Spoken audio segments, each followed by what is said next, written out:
An A wasn't good enough in my family. My parents never overtly said that. They loved us and never pushed us, but there was an unspokenness about that. And being in a family of kids who are very bright, I always felt like I wasn't smart enough. And I could never really get there because of my brain, because I could hyper-focus and do these amazing things and then... Have you ever achieved something great and still felt like it wasn't enough? Maybe you got the score, ticked the box, met the expectation, but inside you were carrying comparison, pressure, or the feeling that you didn't quite measure up. In this episode of More Than a Score, we sit down with Tonti, former teacher, musician, filmmaker, podcaster, CEO, and one of the most generous community builders you'll meet. Claire shares what it was like growing up in a bright, high-achieving family while quietly believing she wasn't smart enough. How an ATAR of 89.95 still felt like failure, and how creativity, connection, and motherhood helped her redefine success on her own terms. This is a conversation about identity, pressure, reinvention, and becoming, not proving. If you're raising a young person who's hard on themselves, or you're still learning to feel enough beyond performance, this is the episode for you. Welcome to this episode of More Than a Score. Right, Dan is always the introduction. He likes it. You can do it still. I'm Thank you. I appreciate the support already. This is wonderful. I know. So I'm very lucky. I get to do the introduction. Okay. It's lovely to have you Oh, thank you. on More Than a Score. Okay. Thanks. We can't do the introduction until you stop, Claire. I'm sorry. All right, but I love your enthusiasm. I know. There's two enthusiastic people. So, Claire Tonti, previous teacher, good waver of hands, musician, filmmaker, singer of great school camp songs and toasting marshmallows, matrescence pioneer, helping, supporting and celebrating the time of becoming a mum, connector and community builder, digitally and IRL, which is in real life, Claire, previous short stint as a hip-hop dancer, and podcast and CEO and a brilliant interviewer. So there's a lot of pressure on us here with this, but it's so lovely to have you here on More Than a Score. Oh, what a pleasure. That was so beautiful. What a beautiful introduction. I actually don't think I've ever had such a beautiful introduction. I'm a little overwhelmed. You even got the hip-hop in there. Absolutely. You should have seen it, Laura. We did a bit of... What's the context of the hip hop? Well, back when I was a graduate teacher with Claire, we decided that the staff needed a little pick-me-up, and we knew a friend that did hip-hop dancing. So we brought her out each afternoon. We had about, 8 of us in the staff. And then we also had some other staff come and just watch us. But we got taught hip-hop dancing. Hip-hop, even. And hip-hop. Hip-happening. Hip-happening. We are hip-happening. And just quietly, I was very good. You were really good. Really surprised. I were all shocked because Claire is quite, I should have put in here too, slightly clumsy. A lot clumsy. And yet the hip hop, you were good. Oh, Yeah. nailed it. That's kind of my MO, really, just pull things randomly out of the box and then run into something. One time I tried to hug a friend through a door and gave myself a black eye with a glass door. It was a glass door. So not a opaque wooden door. No, I heard my friend through the solid door. Yeah. No, it was a glass door, but still. I am surprisingly good at hip hop. That's probably what I should go with on my bio. I think you should put that in here. Surprisingly good at hip hop. That breaks the script, right? Yeah, I like that. Well, Claire, one of the things we do is our first question we normally ask is when you think back to the time of school and at the end of school, were you happy with your score? No, not at all. Tell us more about that. Oh, gosh. Oh, it's hard to talk about yourself when I'm usually interviewing, so this is tricky. Enjoy swapping chairs. I will. I'll lean out, as my therapist would say. I need to, do that. Was I happy with my score? No, because I got into the school musical in year 11 and fell in love with a boy and then just got really distracted, as my brain does, and went into performing and just kind of stopped doing all my studies properly. And so I am a very last minute studier, I now know. And so you can cram and do things really last minute for most of school, but year 11 and 12, you can't do that. And so I got, what did I get? Which is still a great score in hindsight. I got 89 89.95. But I remember at the time I had a guidance counsellor like pull me into her office and say what happened, which was super weird when I look back on it. And I think, I got bullied through that last bit of school and had a really, really rough time. And so no, I wasn't happy with it, which is wild because in the end, what's a number? Doesn't really matter. Well, I mean, we're going to get to the really amazing and unique pathway you've taken since school. Yeah. The big thing we talk about is that the score doesn't define you. It's just like a certain starting point. But hearing all of that, like it sounds like it's really complex, the experience of school. And you use that in your pre-pod form. You said like school was complex.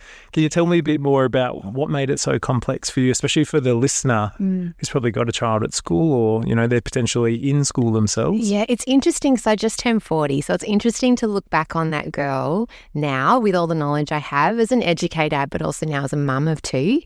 I think that I potentially was neurospicy in some version of that, potentially. I don't have an official diagnosis because I can't put all the paperwork in, but which may be a diagnosis. Like that's the first test. Can you do the paperwork? No. Correct, exactly. I think that is the test. Yeah, correct, exactly. And so I would find that I would become really obsessed with something, do really, really well, but socially find it hard.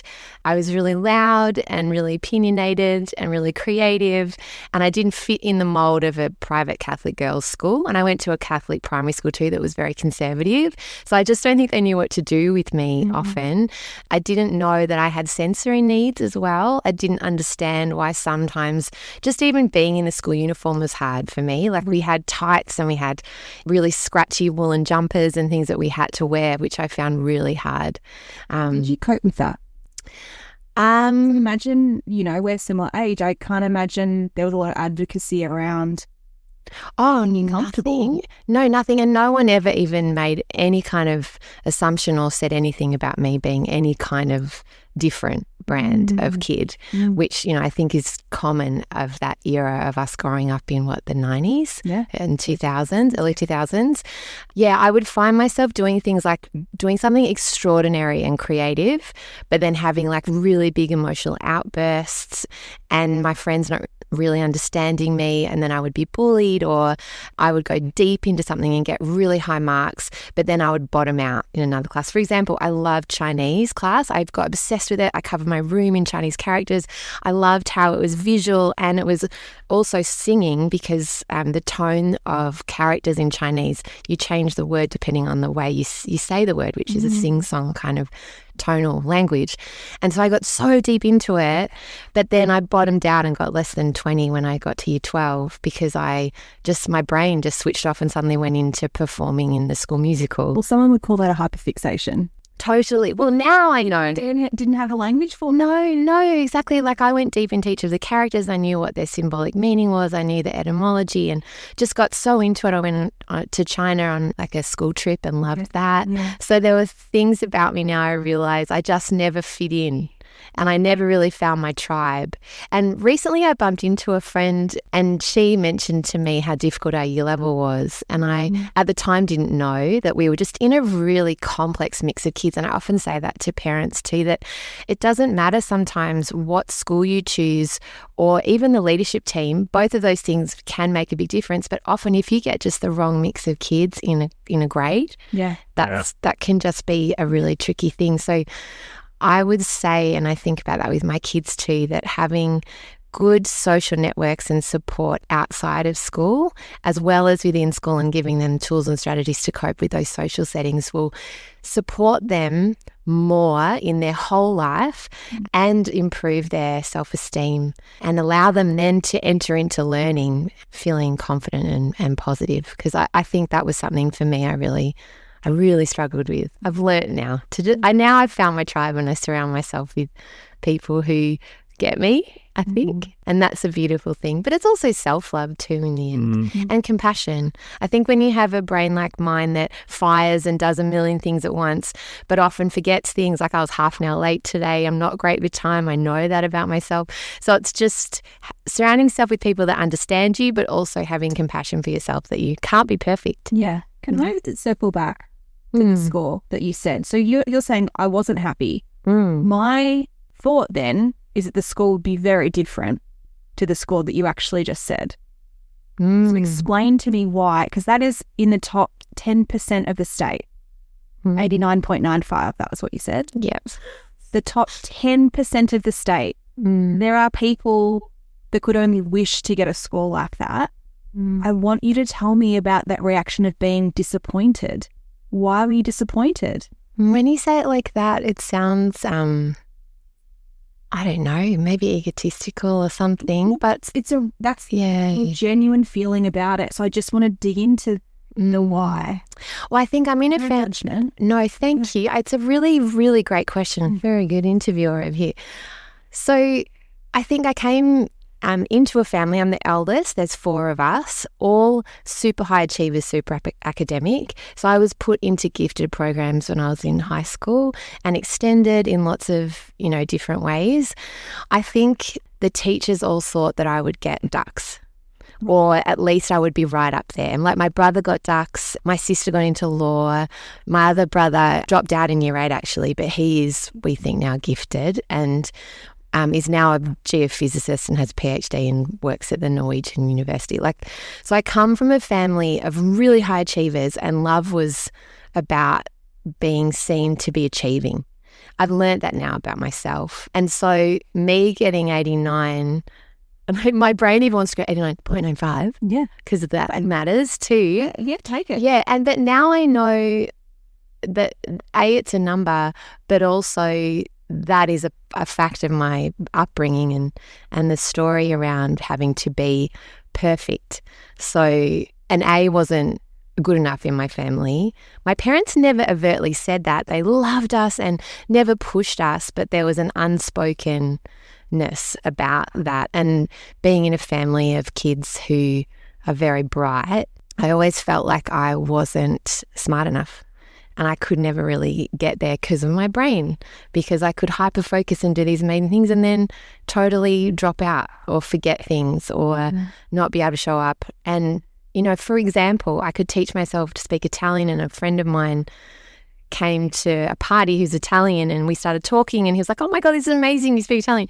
And then I saw him 6 months later at a party, and he started talking to me, and I couldn't talk to him anymore because my brain had gone, I don't need that. Of something else. Why? So it just speak fluent Italian. Not fluent, but I could speak well enough that I could tell some jokes and I could be understood. But now I can remember maybe 4 or 5 words. It happened when I lived in Africa, when I was teaching in a community there. I learned Swahili, not amazingly, but well enough that I could, I always think if you can tell a joke and be understood, then that's like you can make people laugh. And I never got it perfect, but I could pick it up, but and I love language, but I've never actually been able to speak fluently because my brain kind of detours to something else. Yeah. And I've learned that's a beautiful thing too, and it's okay. It's like self-acceptance. But it took me a long time to accept that. And it happens, in lots of areas of my life. If you look at like Dan's beautiful intro for me, there's a million things on there. I don't do a lot of them anymore because I've moved on to something else, and that's okay. I think we're all made differently. Oh, yeah, I think that's a really nice message for people, because I think oftentimes we put ourselves in a box, or we've been placed in a box, and we're so afraid of what is outside the box, so we just stay in it. It sounds like it's almost like your brain's doing it for you, because it's kind of like, we're done with this now, so you can't stay there. You've got to move on. I love it. Now, thank you. That's such a beautiful thing to say. I do. I love it. I really love my brain. And I am really compassionate to it. And I think, if we're all the same, it would be a very boring world. And it does spark things then, I think, for other people. Often what I seem to do is like spark something in someone, and then I'll move on to something else, but they'll grow something. So I think our brains often are designed that way. We need all different types of people to fully be seen. Like nature, like I spend a lot of time in the bush. The bush teaches me more than anything has ever taught me in my life. And I often find that when I'm deeply listening to nature, I will stumble into something or some understanding of something that then I will learn is a whole body of work or a whole theory of the universe or mathematics or something, but I do it in reverse. And I think that that's curious, and I don't really understand it fully, and I love that. Sometimes I just feed my brain things and see what is going to come out. Sometimes nothing comes out, but When do you think you fully moved into this sense of acceptance and compassion for having a different way of thinking? I think it's a lifelong thing. I think I'll be doing it my whole life. I'd meditate a lot. I'm privileged enough that I've worked myself into a position where I have the time and the freedom to meditate and spend time in nature. So just as in meditation, you're taught that it's not that you get rid of discomfort, is that you don't get rid of discomfort. It's that you sit with it and you allow kindness and compassion. And meditation kind of gives you space around the discomfort or the feelings of stickiness to love it more and have more peace around it.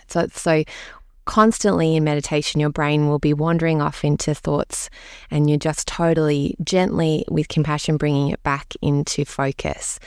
Yeah, meditation has taught me a lot, but I still go into that space sometimes, but much less now because I have had self-acceptance. So you asked me when. So yeah, it's an ongoing process. I think after I had my daughter, once I started singing more and performing to other women and really let myself be fully seen, that's probably the moment where, when I did my first gig actually, so I finished this album of songs, which I never thought I would do. Remember Dan was there and he was like, "You actually finished a thing, mate." And I was like, "I did. I actually finished a thing," because I never I think we both had like tears in our eyes right at the pub. We did, because my first podcast was called Just Make the Thing, because I could always start a thing and never finish it. And so even my score at school was to me anyway, was a reflection of that. Like I almost got there, but then at the last hurdle, I still did well, but not, I think, what people expected, or maybe I expected of me. I don't know. I think there's never any sort of good enough anyway. Like we've bumped into people that got 99.95. So technically you can't even get 100, right? So there's by definition no the top score. Perfect, right? That's right. So you get 99.95 and then there's still no guarantee for success. I bumped into someone in the last few months. They followed a track down, becoming a doctor, doing all this, investing 16, 17 years. They're deeply unhappy. Like, so a score doesn't necessarily, cover all of that. But listening, based on what you've said, it's really fascinating because you've gone through quite a conservative sort of school. You were stuck in this model where you've had realization that your brain is working in different ways. You've got this fixation, this focus.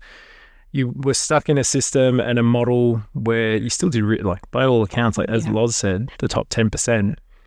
But you're also being assessed in different ways for a certain reason, with certain exam types, that sort of thing. And since that model and left that system, you've actually started to discover more about who you are. And you seem like you're really experiencing great success since then. So thinking of someone that's sitting there and they're realizing maybe their child is in this system and they're a little bit different, or they maybe don't fit that typical mold, what would be the most helpful piece of advice you'd give them to help their kid that's in school right now? I mean, I always go back to that sense of kindness first. And as a parent, I think the best thing you can do is be kind to yourself first. Often we think, what's wrong with my child, or how can I fix them? But often it's not that. It's what's going on internally within you, and how do you talk to yourself? How do you operate around the world, in the world or around the world? Because I think kids don't listen to what you say to them. They're watching you constantly, which is really daunting as a parent. But I also have comfort in that, because I think the more that I invest in self-compassion, self-kindness, how I move through the world isn't selfish to invest time in myself. And I'm modeling for my daughter and for my son that life and the value of life is in the relationships you have, first and foremost with yourself, and then from that place of overflowing, it flows to others. So that's what I would start with, thinking about what's going on for you first as a parent. And then the next step would be modeling that out loud. So when you're compassionate and kind to yourself, modeling that to them. And then depending on everyone has something that lights them up, that is their little creative spark, that is fully them. And so often they say, and I know this when I was a primary school teacher, that kids just need one hobby or one passion, something that they get self-esteem from, that isn't you saying, "Oh, you're wonderful," but is something that they generally feel connected to and a part of. So whether that's within school or outside of school, giving that to them. My mum would often say, raising kids is like a sort of like opening and unfolding present over and over again. And so you're putting in front of them things that might spark their imagination. And it's okay if they don't love the thing that you loved as a kid, but what is the thing where they can develop that sense of belonging? If it's a sporting team, if it's drawing, if it's music, if it's cooking, whatever it is, you give that to them, and then that becomes a thing they do over and over. Often as adults, we don't have that for ourselves. So sometimes it's also going, okay, what do I have for myself? So I'm modeling for my kid how to move through the world. And the other thing is, as I said, social skills. You know, I think that will help you more than the academic side of stuff. How did you first start? Because I'm just thinking about trying to get really concrete around like modelling or even just carving out the time, because you gave us a little clue before that you've now got to a point where you can sort of carve out even more time for yourself with this. How did you first start actually just carving out time? So if you're someone that you feel like you've got no time to actually do this, to even model it to your kids, what would be like the first steps that you think someone could take, or that you took back in the day? It's hard. So it took me getting really, really sick. So often what will happen is if you don't listen internally to yourself, the universe will eventually stop you. It'll start as like little pebbles, and then it'll be rocks, and then then you're under a fucking boulder and you're like, okay, well now I actually can't get up. So that's what happened to me. I worked and worked and worked and worked and worked. I had my daughter during the pandemic. My son was 5, so starting school, we were homeschooling, running a business, doing all of this stuff from home, and I'd never stopped. And then I had my daughter, and then I got long COVID and I couldn't get out of bed and the light was too bright. I just couldn't function anymore. And so I went to see a naturopath, and the first thing she said to me is, stop going to that F45 gym that's just loud music and bright lights. You need to radically stop the way you're working, or you will not be able to parent the way you want to. So the first thing I would say is any time that you can just get still in nature, like any time. Think about, is it that you leave a tiny bit earlier in the morning? Is it after work on the way home you go find a tree for 10 minutes? And this is awful to say, but like, what about TV? But people spend a lot of time on their phone or on watching TV, and this isn't something to say to be smug. I do watch TV, but I don't watch. You're not looking smug while you say this. Okay, good. No. I just don't watch TV anymore. I stopped because the light was too bright. So when I stopped doing that, like TV is the still time, but TV takes our still time. Our world wants us to never be still. It wants us to be constantly overstimulated until we drop and sleep, and then we get up and we keep going. But I guarantee you there is time in your day for 5 minutes of stillness. The thing about that too is it's free. Yeah. My wife and I, we try and carve out, so we get up a little bit early before the kids when it works well. And it's even just having a coffee, we sit outside. Or if I've had a bit of a rough day, I'll go outside, because sometimes I just head outside just to sit out. Like we've got a little chair out the front, even just for 5 minutes. And my brain will still be buzzing and going, but it's just after the 5 minutes I come back in, I notice it's normally just a little bit better. Yeah, totally. I mean, there's a lot of science and research around that. Like even leaf fractals are designed to recalibrate and calm our brain. There's a reason why we want to look at nature all the time. It's actually biologically designed for us. So everything from the hormones that trees emit in the morning and afternoons. In Japan, they prescribe tree bathing as part of their health system because it genuinely has more of an impact on your nervous system and your biology, because we are designed to be out there.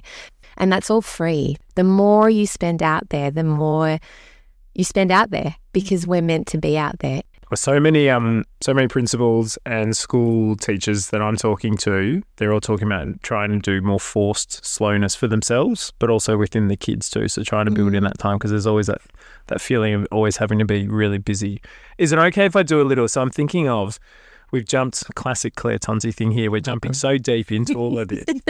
But I think the reason that I've been so excited and fascinated about having you on the podcast is you've taken a pathway and some jobs that didn't exist when we were at school. So I think for a listener that is considering their child is in school right now, taking potentially a pathway that looks really different and not linear. So you graduated high school back in the early 2000s, still this century.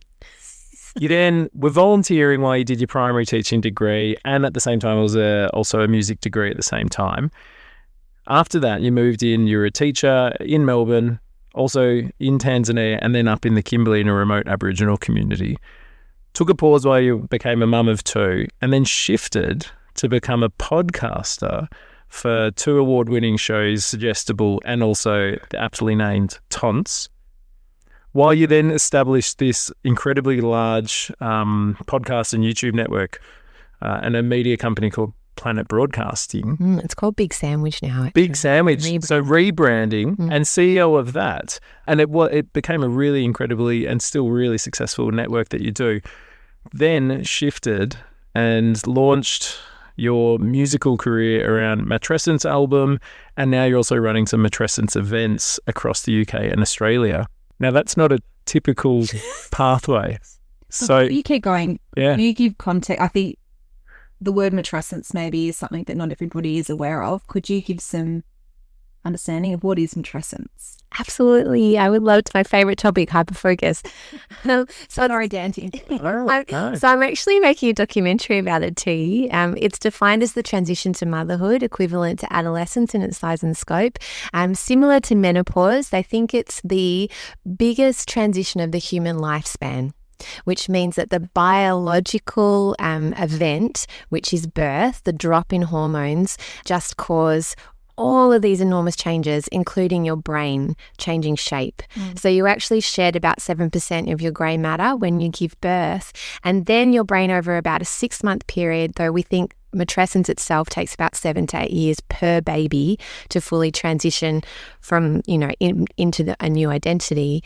Those neural pathways that are created over that 6-month period rewire you for now not being a single adult, but being more than that. And it actually, over the long term, creates a brain that is more complex, more interconnected. One of the reasons it's such an enormous transition is all this biological stuff is happening. There's some really incredible research that's still really new.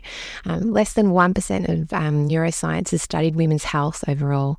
And so the study of matrescence is still quite new, but they're even looking at it from an endocrine perspective, from the way that we breathe. Everything seems to shift and change. And as a mum, you would know that. I mean, it's wild. Even just the hormones that are of looking after a small baby will impact your brain as a father or as a caregiver. If you are an adopted parent, the same. Wow. Or a surrogate, your brain still does change, not as significantly as if you give birth biologically. But the other shift is that you are impacted by the role of mother in society and the way society views you as a human person. And often your identity suddenly changes dramatically. And in our culture that's obsessed with consumerism and capitalism, it means that care is not valued. And you go from being in a workforce, this is quite a heteronormative narrative, but if you're a woman in the workforce and you're told your worth is your productivity, and then you are suddenly in the home, often isolated and alone, going through this enormous transition called matrescence, but not really having any understanding that you're not going to go back to who you were, that you actually need extra support to transition through to this new identity.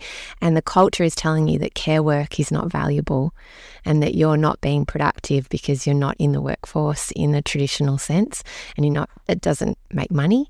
So there's a dichotomy there. There's so much in it. I mean, even in terms of how we structure our playgrounds, what the signals are to women about how much they matter.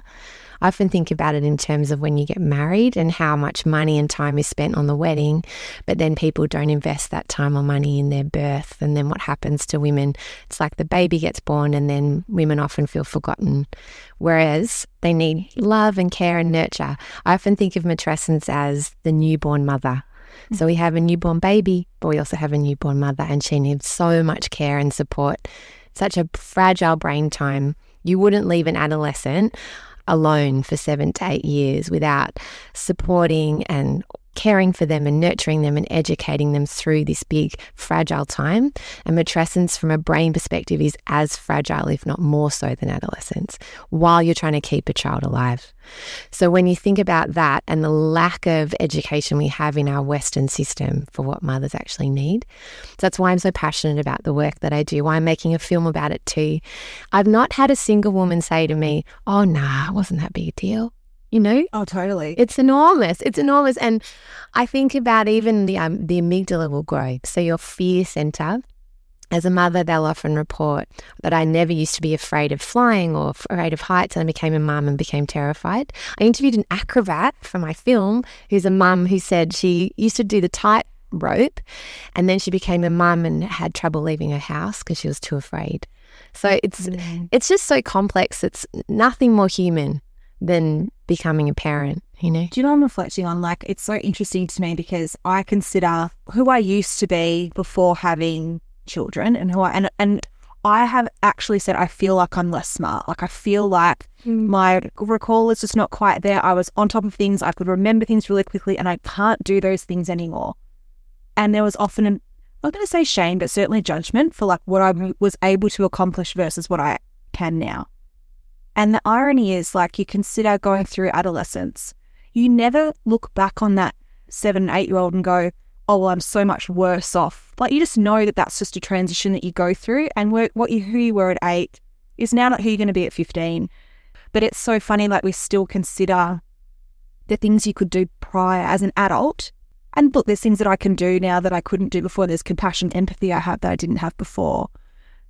But it's really interesting that there is still a bit of, I think for a lot of women, I include myself in that, judgment on the things you've lost instead of being really grateful for what you've gained.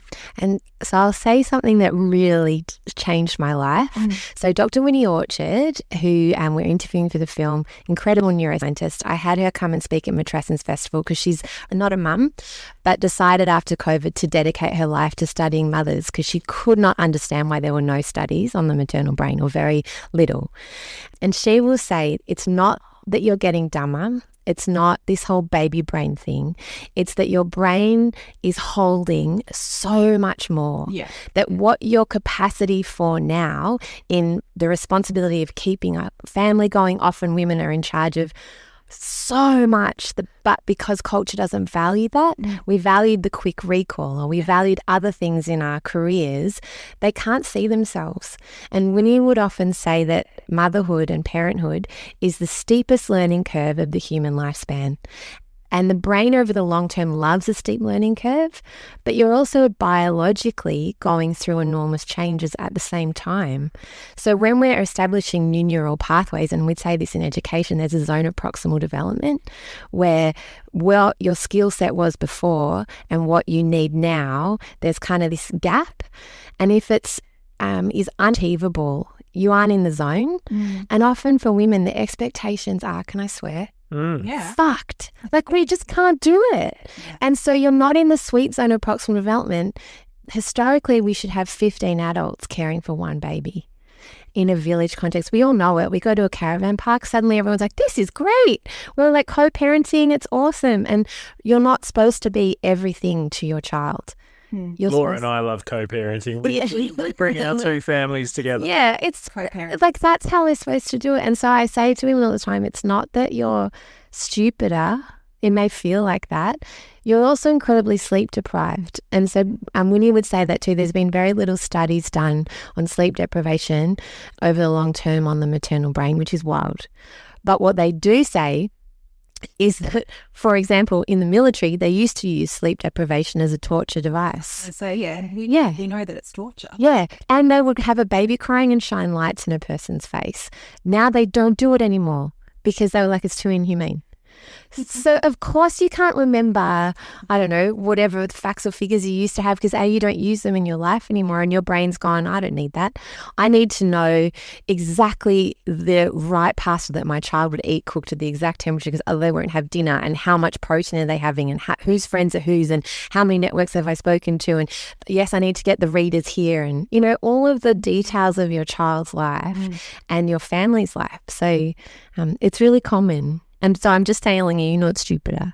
You're a superhero. You know, but it's just the feeling, right? You have that feeling. Oh, yeah. To be able to, I was on top of this before. Or yeah, totally. And it's such a human thing. But also I think that goes back to the compassion for yourself and the value that the role that you have now. I also say to women a lot that it's also about finding and carving out something for you. like creativity for me saved me. Coming back to singing saved me because we often forget that. We put that on the lowest rung of priority, but that sense of joy and play gets lost along the way. And yeah, rather than remembering and wishing that we were back doing the things that we used, or our body looked the way it used to. Yeah. It never will. Yeah. But it's done this extraordinary thing. So it's this sense of radical love and compassion for ourselves. I just say to mums all the time, you're bloody warriors, superheroes. Did you say warriors? Warriors. Yeah, warriors. What do you do, like warriors? Or well, both. That's it. Because I was like, the amygdala is bigger, the fear. Well, you're constantly hyper. Yeah. Well, like there's a bird called the swift that flies with one eye open. My friend Lily Redwood's an amazing poet. She writes a lot about motherhood and she talks about the swift bird as the mother. So you're constantly in flight, even while you're asleep with one eye open. Just thinking about, is everyone okay?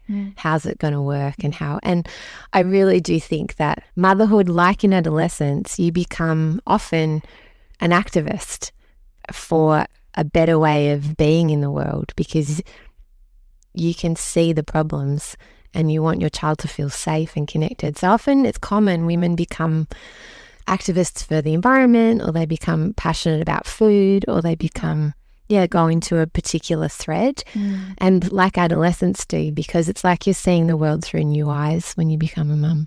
Tom, so I want to jump to thinking that I can see a link between earlier you said when you were at school you were really creative, and then when I think back to that pathway and even just the way that you're talking about what you do now, really creative. So talk me through this idea of you've had jobs that didn't exist when we were at school.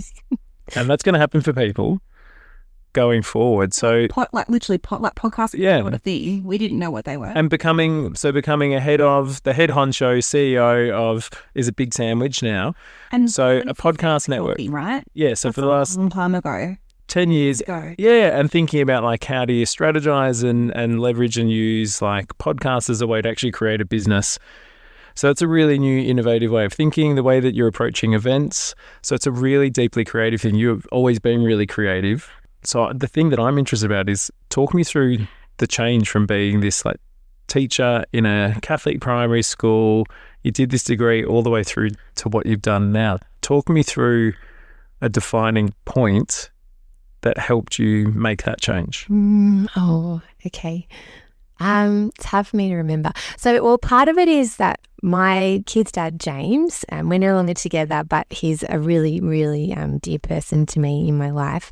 He's the same. He's super creative. So when I was pregnant with my son, he'd already started creating a podcast and a YouTube channel. So he had that going and he'd gradually cut his hours as a teacher. And so when I gave birth to my son, I was up a lot at nighttime on my own, breastfeeding and feeding, and just kind of had a lot of time to think.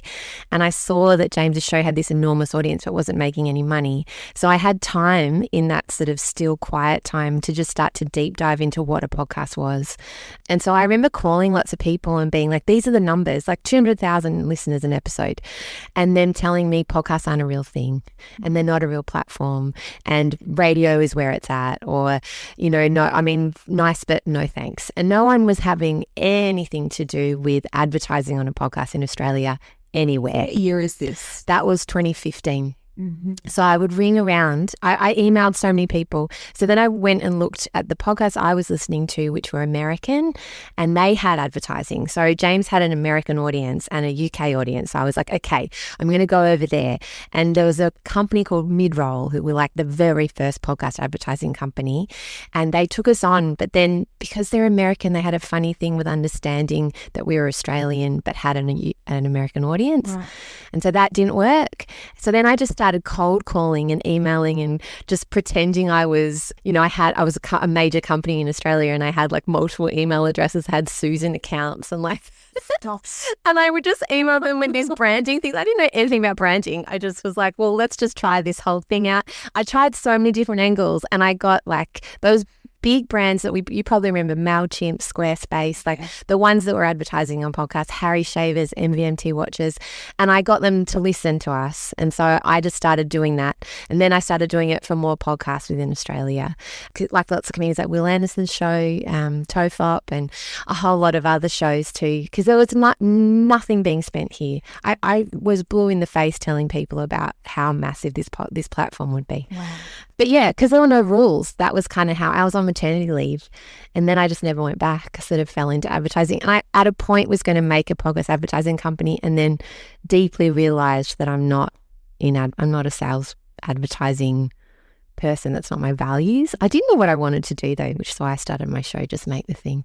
So I just follow threads. I think that's what I do. I often get a sense of what's coming and I can't explain it. It just happens, and then I follow a thread. But I've been really lucky to be surrounded by so many creative people, and James, an amazing partner, amazing business partner, and an amazing creative. So his show and what he does now is extraordinary. Like, it has over 1 million subscribers on YouTube, and hundreds and hundreds and thousands of listeners, and this very beautiful core community. So we did lots of things, and I had a deep sense that we wanted to give back. So we did fundraising campaigns every year, and that's been at the heart of our business from the start. I really believe that energy works like that when you give outwards and you come from a generous place, that flows back to you. And so Planet Broadcasting in that iteration was, we want to make the world a better place, probably, in the way that we can. Tons, if you could, I'm sorry to jump in, but I had a question down here which I feel can work now, which is, if you could teach a course on being creative, innovative, and following threads, what would be the key things that you would include in that course? That's a great question. Yeah. Stillness, then stiller time, first and foremost. Deep listening to yourself, and a lot of time in nature, which sounds strange, but I think is key. Then I think following the intuition within you, and then listening for the breadcrumbs. So often people go, how can I make money? That's not the focus. It's, what can I do that I love doing, that is of service, that brings joy to me, that lights me up? And then where does my curiosity take me? And then you listen again. And often there'll be blocks that will come up, and you have to think, okay, I'm not going to go that way. I'm going to go around a different way. And I think listening deeply to your intuition. And often people will tell you can't do things, or things can't be done. And that's coming from a place of fear. So really deeply listening to your intuition and yourself, and then looking at your community and deeply thinking about what they need. So rather than going like massive big picture, like Tim Minchin talks about it, he's like, don't go big, go what's immediately in front of you. What is the thing right in front of you that you can give your all to? And then maybe what's the shiny thing in the corner that you could also follow? I know this isn't specific, but that helps me a lot. What I did when I started my album, I didn't know I was writing about motherhood. And this is when I did my podcast, Tonti, as well. I took a whole lot of photos of friends in my life. I put them in front of me and I talked to them. And I just said, what do you guys need? And then I said, what do I need? And then I try to make from that place. And then I try and tell the truth. That's my best advice I could give. No, it sounds like, so the modules would be like deep listening to yourself, deep listening to what the people around you are needing, how to follow the crumbs. It seems like you've got this way of being able to actually spot what are the crumbs, and then just sort of following one at a time and knowing that it'll add up. Being still. And then if you're also able to trust yourself and know what your community actually needs. I forgot nature. Nature creates, and it doesn't get in its own way. It just makes constantly. Everything dies, everything generates again. So whenever I feel lost in my life, I go back out there again and I just sit and I watch. There is nothing more normal and more consistent and more reliable than change and metamorphosis, death and rebirth over and over and over. So nature doesn't think about itself and go, I'm not doing this minute. It just grows. And then if it can't grow that way, it dies. Or if it goes another way and finds the sun. It's the same business or any kind of creative pursuit, it's crazy to think that we need to come up with anything. Nature will tell you everything. I've got a really creative, my eldest is really, really creative. Like, that's a spark you said before. About Yeah, so I'm also, it's like asking for a friend / also for me. But that's amazing. So if I'm a listener right now and I've noticed that one of my kids, all my kids seem to really click with being creative, take some time, get into nature. It might be going for a walk, going to the park, giving them the chance to just start to listen deeply. Also then helps them be still. They then start to spot the crumbs potentially that they can start to follow. And then at the same time, they sort of work out their tribe or their community or what that community that they might help and engage with. Absolutely. Did I get that right? That's beautiful. Yeah. It's enough time for your brain to unravel. And nature time, like we're going hiking this weekend for 2 nights with a whole lot of families, and it's totally off grid. So we're hiking for 7 Ks, and like my daughter's 5, so she's the youngest. We're going all the way in, and then we'll be there for 2 nights. And it is amazing how the kids don't ask for screen time. They just unravel. They know what to do. So your body and your heart and your brain is designed to be generative and creative, and we're designed to work together. So that's the other thing I would say in my life. My favorite things I've made have never been made on my own. It's always in collaboration. Yeah, we've had this conversation that both of us like to be creative, but the idea of sitting in a silo alone is not appealing at all. Correct. Yeah. We're not. We're a communal species. That's why our brains work the way they do, because my brain needs someone very steady and grounded and organized to make it happen. And James was that person for me too. He's very structured. His days are very repetitive. He does things all the same at the same time, always the same way. He's highly creative, but very, very structured and consistent. And I'm not consistent, but I've come to know that when I collaborate, I find people who have the skills that I don't have. But I don't even do it in a way where I look for that person. I really deeply trust, and they just come. They just come. I can't explain it. Like Libby Chow, who I'm making the documentary with, I was introduced to her at a party. I didn't even know I was really going to make a documentary. I just had it in the back of my mind. It arrived a couple of years ago, and she'd made a film on menopause, and I just met her and immediately went, oh, we're going to make a film together. There's a guy called, I'll probably get his name wrong, but it's Talib Nassim, and he talks about black swan events. So it's things that you never can expect that can have life-changing consequences, so positively or negatively. But his big recommendation is if you're to say yes to go to events and parties and things, or if someone says, oh, you should talk to this person, is to do it, because you never know what might result from it. So I love that even this thing is like you lean in and you then have these opportunities. I'm interested to also ask if it's all right, because it's a lovely segue. So the thing that I noticed in your pre-pod form that you did was find people who can teach your kids things that you can't.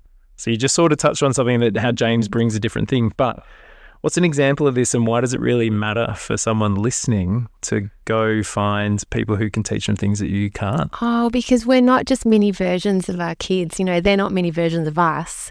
We shouldn't be everything to our kids. It's a beautiful thing to have them see and have modeled for them different versions of adulthood. We can't always give them what they need. And sometimes, as we know through the research, having an adult in your life who isn't your parent, it's a different relationship. There's less pressure. All kids want to do is get your approval. And particularly as teenagers, they don't want to tell their parents about what's going on. But if they've got another adult in their life who they admire, who has a skill that they can learn from, like a friend of ours, Hamish, is an amazing camper. James and I, not. I love being in nature. Not a great camper. Hamish knows how to fish, and he knows how to like build a tent. He's taught my kids to whittle and like build things with their hands, and that's amazing. I've got another friend who's an amazing cook, and so my kids are experiencing that. A friend who's an artist, so my kids go over there and she's doing printmaking. I'm not a visual artist, and so yeah, it's important to choose the right people that fit with and align with your values. But oh God, and it's also so great for you because it's the pressure's off then. We put too much pressure on ourselves. We can't be everything all the time. Well, you said in terms of the message that you want to share with parents, you said for their kids to love them through it. and create community. Mm. Seems like exactly what you're saying. Totally. That's it. And that's for what's good for us is good for them and vice versa. They're just little humans. That's what some people don't understand. Kids are just us, but smaller. So all you can do is support them through it. You know, like my husband and I have split, but we live just around the corner from each other. And my beautiful therapist said that what you're teaching and modeling for them is that life is change, that hard things are going to happen, and that that's okay and that's normal. And how do you move through that in a safe way where they feel supported and loved? Yeah, all we can do in the end of the day is love each other. And I think with Steve Biddulph often talks about, you also model to them that there's people that we choose to give our trust to as well, but then also that it sounds like you've also set things up where they get rites of passage almost like with camping or going to learn how to do art.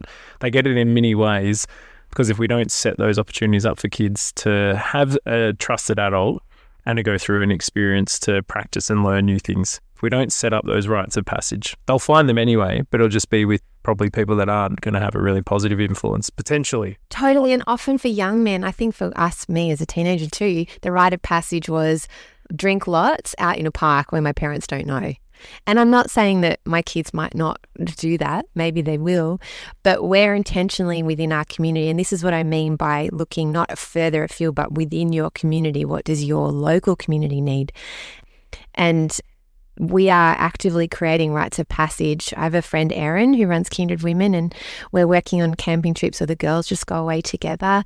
The boys go away camping together. The dads have dad trips. So it's about actively building in rites of passage. That's what matrescence needs too. Menopause needs this as well, because historically, human beings have always been given these experiences of rites of passage to move us through the change that is absolutely normal, but needs guidance and support. So it's the, boy to man, man to father, father to elder would be the same, the archetypes of womanhood. So, maiden, mother, maga, crone, and each of those requires specific nurturing, skills, education. Yeah, so there's so much knowledge that has been in existence for so long, but has been lost in our weird Western way of doing things. We've covered a lot in it, and we've moved from the days of trying out some hip hop dancing through to portals of the archetypes of women. What's something that we haven't asked you about that would really help the listener that we should have? That's a good question. What to do if my child is being bullied? Yeah. Because I experienced that when I was a kid. I would say my parents are very Christians. They were always like, turn the other cheek, listen to the bully. They're probably from a hard background. They're going through a lot. And that's a beautiful perspective to have.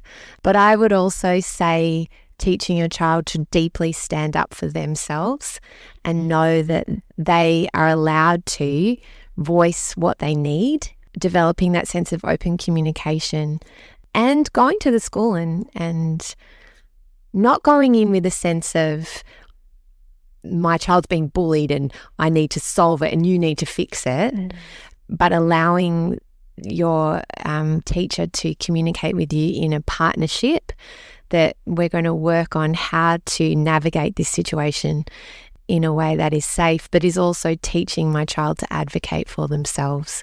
I think that's the difference between my Christian upbringing and now. I've learnt that the power of using your voice to articulate what you need and who you are in the world is a really important skill, because I think sometimes we teach kids, well, I was taught to just be constantly selfless. And as a woman and as a person, actually, the best way we can be of service is to first be filling up our own cup and knowing our intrinsic worth. And I think, for kids in schools, knowing that, particularly if you're really different, celebrating their difference is really, really important, and finding safe spaces for them outside of school if school is not the place for them. Yeah, when I've been in schools that I've been at where we've made a big difference with bullying as well, is all of that, and also then helping the teachers in the school understand how to actually get people to stand up. So a big thing is the bystander. So it's like a kid can do so much to speak up, but actually empowering the friends or people with strategies about ways that you stand up and do the right thing by others actually prevents that a lot of the time too. So I think if it's all right to just add in, I think it'd be all of that and also start to talk about what do you need to do to empower the other kids that are around, because most of the time it's also through that too. Oh, that's beautiful. I hadn't thought of that. That's just take pressure off them as well, I because think sometimes it's a huge thing, because they always know in their gut when things aren't right. And sometimes it's easier to just not get involved. And it's that, well, that's where your strength comes from, because you know that's not right. You know that that's making you feel uncomfortable in your values place, right? But yeah, you don't have to stick your neck out, but that's probably the time that you should. We used to even practice with some of the kids where we'd talk about different strategies, and one might be if you're not yet comfortable to speak up, to use your voice, it'd be, well, you're comfortable enough to use your body. So you come in and you just put your arm around your friend and you just say, hey, come over this way, and you walk them away from the situation. Because sometimes people aren't courageous enough or not ready yet to say, hey, don't talk to my friend like that. Or don't have to. But it's a coming in, or it's even just putting the hand on the shoulder or different things so the person knows they're not alone with it. Can sometimes make all the difference too. But schools, teachers, they don't always realise that that's a thing that you can do. Oh, that's such a beautiful place to finish, because that's everything I think, right? About community and we shouldn't be doing it alone. And even the way I was thinking about that, for me, that's quite healing, because I was putting the responsibility on myself as a kid who was, really different and, bullied at school, thinking, well, it was me that needed to step up. But actually it was everyone around me. Yep. That makes me feel like crying, actually. Oh, this is a good way to finish up. We've gone full circle by coming back to the circle. You spoke at the very start about that you felt like you were different. And now you've realised that actually, no, it's not you. It's just like everyone together helping each other, and that you're just yourself. And I think if anything, and we listen to this, like, you're very much more than a score. Yeah. Even though it was 89, which is still a pretty good score. Should we say? But you're more than a score, and you've shown that throughout the different way that you've gone through. So I really want to say thank you so much for sharing the story. And for anyone that's listening, if you do know someone similar or like that has a very unique pathway, you can reach out to us at morethanascorepod@gmail.com. Yes. I always check that I get this right. Yes, good. Well, thank you set up the email address. Yeah, I know. Or you can also check out some further info and some things about Tonts at morethanascorepod on Insta. Yeah. But Tonti, thank you so much for joining us. Oh, thank you so much. I should say too, if you want to find me, you can head to clairetonti.com or at clairetonti on Instagram is where I live, because I create a lot of festivals around matrescence work, and there's a film coming out. So if you want updates about when the documentary will be ready, we're going to do community screenings and things. So you can pop your email address in at matrescencefilm.com. Amazing. That's brilliant. Yeah. Okay, can we do a nice crisp high five? Is that all right? Would love that. Can we try it? All right. Nice work, Tom. Oh, that was pretty good. Pretty good. Mate, high fives are real, my jam. Well done. Thanks.